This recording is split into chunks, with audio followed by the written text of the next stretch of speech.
What is something you learned the hard way? Do not say anything at work, unless you do not mind everyone at work hearing about. Got burned so many times trusting people only to find out that they were like a screen door on a submarine. We are like a family here. Don't drive when you're extremely tired. That one was expensive. So important. I didn't learn this the hard way, but I can think of at least 2 specific times when I was stupid close to learning, and I know there was others I don't remember. If a relationship doesn't work, it doesn't work. You can't will it to work. Also, getting divorced is a hell of a lot harder than breaking off an engagement. How does that saying go? Don't cling to a mistake just because you spent a long time making it. Don't drink every night not expecting to develop a problem. This checks out. Dealing with that struggle myself now. I had to go to the doctor to get it under control, but the treatment worked. I was prescribed Ativan for about the first 10 days, and holy crap it worked. It gets prescribed to cancel withdrawal effects. I had to be drunk in order to fall asleep. But even on day 1 I slept so well with no alcohol. I also started taking fluoxetine for a separate issue, but it probably contributed too. Don't let it exasperate. See a doctor, though I have read doctors are hesitant to prescribe benzos, Ativan, so hopefully you have/can find a good doctor that will work with you. Being broke is expensive. The reason that the rich were so rich, Vimes reasoned, was because they managed to spend less money. Take boots. For example, he earned $38 a month plus allowances. A really good pair of leather boots cost $50, but an affordable pair of boots, which were sort of okay for a season or 2, and then leaked like hell when the cardboard gave out, cost about $10. Those were the kind of boots Vimes always bought and wore until the soles were so thin that he could tell where he was in Ankh-Morpork on a foggy night by the feel of the cobbles. But the thing was that good boots lasted for years and years. A man who could afford $50 had a pair of boots that'd still be keeping his feet dry in 10 years time, while the poor man who could only afford cheap boots would have spent $100 on boots in the same time and would still have wet feet. This was the Captain Samuel Vimes Boots theory of socioeconomic unfairness. Terry Pratchett, Men-at-Arms. You can't place all your needs in one person, romantic or platonic. Think of it like pages in a scrapbook. If you fill all the pages with that one person, and those pages get ripped out, all you're left with is an empty scrapbook. You have to have a variety of things in your scrapbook, so that if a page does get ripped out, it's full of other memories as well. Loyalty to the company is a one-way relationship. I'm asking for a raise today, and if they don't give it, I'm putting in my resignation notice. Depending on how nice they are about it will determine how much notice I give them. Was supposed to be part-time, but they have me working 7.5 hours a day 5 days a week. I'm a full-time student too. If you let your partner determine your relationship boundaries, they will overstep your comfort zone every time they are in need or just want and can't read your mind. And don't let them tell you your boundaries are stupid. Learned that one the hard way. Took me down a path of never enforcing them because I thought they were stupid too. Still kinda messed up from that.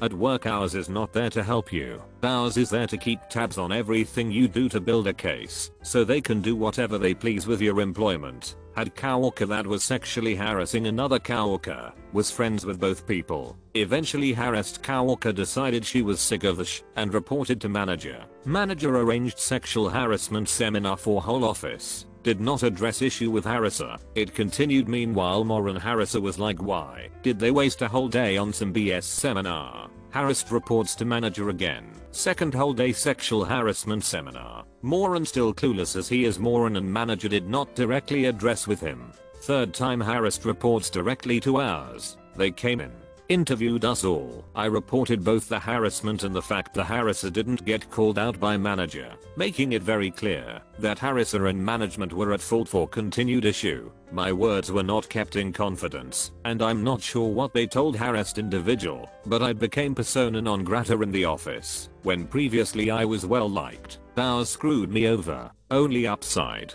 fairly certain harassed individual ended up with a fat paycheck. She clearly had to sign an NDA as she didn't speak of it after that. She bought a lovely expensive house, new car and went on trips to tropical islands. Good for her. I missed having her as a friend. Love doesn't conquer all. It's better to be alone than with the wrong person. Being there for someone does not mean they'll be there for you. Friends are only friends when it suits them. Love every wag of your dog's tail, every running dream, every weird face, every quirk, every request to be let out, and then immediately back inside again. Also, cancer can go F itself. You can't make someone change. They have to figure it out and decide to change all on their own. True, lasting change does not happen until the person is ready, and you will most likely not see it unless a drastic event pushes them to make the choice themselves. Learned this the hard way through relationships, friendships, family, and myself.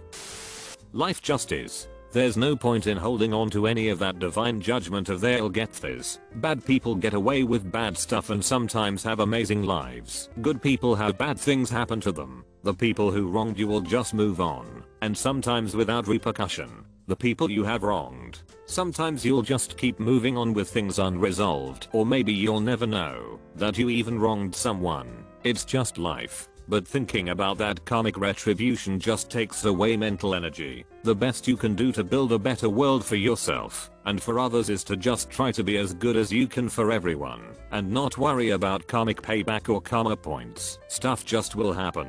Just try to be good to each other and you'll get your good things, not because the universe has your back, but more than likely because you put in a plan to make something good happen and you stuck with it. Leaving a job is a risk you should take seriously, especially if people are dependent on you. Always ask yourself what are the exact reasons you want to leave. Be brutally truthful. The grass may seem greener on the other side, but companies try very hard to hide the show during the interview process. Always remember, when you are looking at a company to move to, you will subconsciously convince yourself it's champagne and roses. They will lie about the work environment to persuade you. They want you to have the warm fuzzy feeling. If you get in an accident, get a police report. I made the mistake of not doing so when a lady hit my car because I was naive and expected the best of strangers. Of course she denied everything and her insurance refused to pay for the damages. I was so disappointed in her, but also in myself for being so optimistic in a situation that affected me financially. Don't be roommates with someone who you are attracted to. I've come at this from 3 angles and it's never been fun. I was really attracted to a roommate, and knowing some dude in the next room effing her was torture.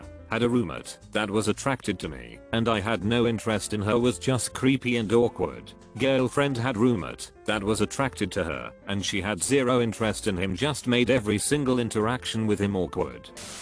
When people say I'm here for you, or you can tell me anything, or I'll always be there for you, things like that, they think they mean it, but they absolutely do not mean it. It's not their fault. They really do believe they mean it when they say it, usually. But yeah, 99.9% of people cannot handle dealing with someone else's fed up life for even a hit second, and will bail to protect their own mental well-being very quickly.